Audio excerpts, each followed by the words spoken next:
Israel और Lebanon के Hezbollah के बीच टकराव बढ़ता ही जा रहा है। ये टकराव कभी भी भीषण जंग में तब्दील हो सकता है।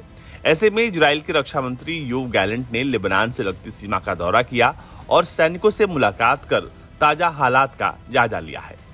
बॉर्डर पर पहुंचे इजरायली रक्षा मंत्री ने कहा है कि इजराइल शांति चाहता है, लेकिन हिजबुल्ला यदि हमले जारी रखेगा तो इजराइल जंग से पीछे नहीं हटेगा। लेकिन उन्होंने ये भी कहा कि उत्तर में सैन्य टकराव का एक राजनीतिक विकल्प तैयार किया जा रहा है।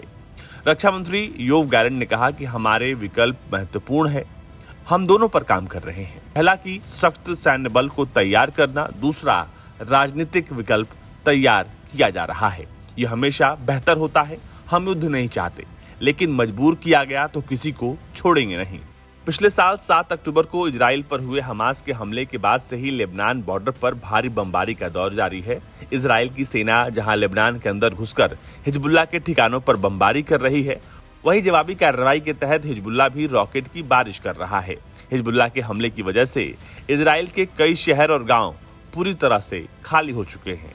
इसके साथ ही हिजबुल्ला के हमले में इजराइल के 1 दर्जन से अधिक सैनिक अब तक हताहत हुए हैं।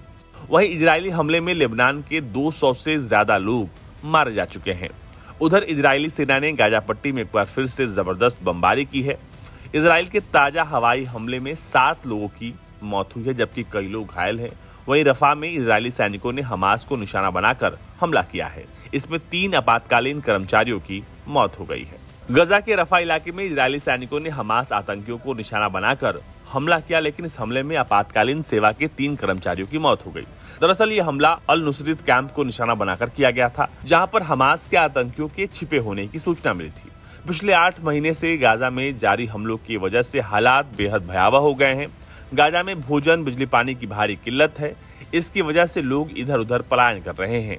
इस जंग में अब तक 38,000 से ज्यादा लोगों की मौत हो चुकी है और 23 लाख से ज्यादा लोग पलायन कर चुके हैं। और अब इजरायली पीएम ने सीज फायर की भी बात कही है। लेकिन सवाल यह है कि आखिर ये सीज फायर कैसे होगा। फिलहाल हमास का आरोप है कि नेतन्याहू नरसंहार चाहते हैं, लेकिन नेतन्याहू सरकार ने साफ कर दिया है कि जब तक हमास का अंत नहीं होगा तब तक इजराइल नहीं रुकने वाला है। ब्यूरो रिपोर्ट, भारत तक।